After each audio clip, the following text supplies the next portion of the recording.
Sveiki! Kauno miestas yra puikiai žinomas ne tik Lietuvoje, bet ir Europoje dėl savo įsipareigojimo darniam judumui. Ir šiandien apie įvairias iniciatyvas susijusias su naujais dviračių takais arba su atnaujintu viešojo transporto parku arba su tuo, kad įvažiavimas į Kauno miesto senamiestį bus šiek tiek apsunkintas ir apribotas siekiant mažinti CO2 emisijas. Mes kalbame su Kauno miesto savivaldybės transporto ir eismo organizavimo skyriaus vedėju Martynu Matusevičiumi. Sveiki. Labą dieną. Sumažintos taršos zona yra naujovė ne tik tai Kauno mieste, bet ir visoje Lietuvoje. Tai Martynai, gal jūs galėtumėt papasakoti, kas tai yra ir kaip tai veiks Kauno mieste? 2019 metais Kauno miesto savivaldybė pasitvirtino darnaus judumo planą. Darnaus judumo plane buvo viena iš priemonių numatyta sumažintos taršos zona. Sumažintos taršos zona pirmasis etapas, nes yra numatyti du etapai. Šiuo metu yra įgyvendintas pirmasis etapas, kuris apima senamiestį.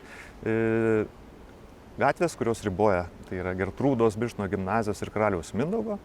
Tai į senamiestį važiuojant yra sumontuotos numerius nuskaitančios kameros, kurios užfiksuoja įvažiuojantį automobilį ir užfiksuoja išvažiuojantį automobilį.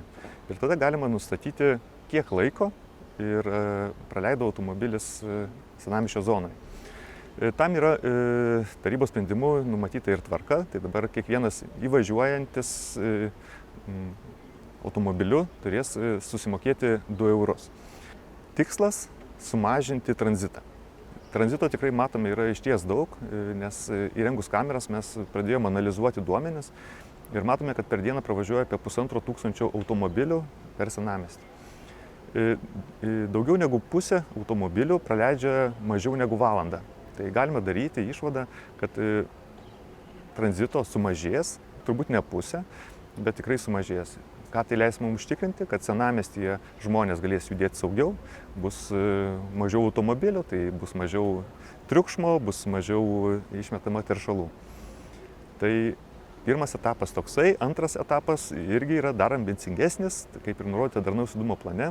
Kai bus įrengtas Kėdainių tiltas, bus galima svarstyti apie kitą etapą, tai yra apie centrinę miesto dalį, kuri būtų išplėčiama. Kodėl nesiėmėm iš karto abiejų etapų? Nes tikrai mes turime pradžiai sudaryti sąlygas, kad automobiliai patogiai galėtų apvažiuoti centrinę dalį. Tai Kėdainių tiltas mums leis tą įgyvendinti.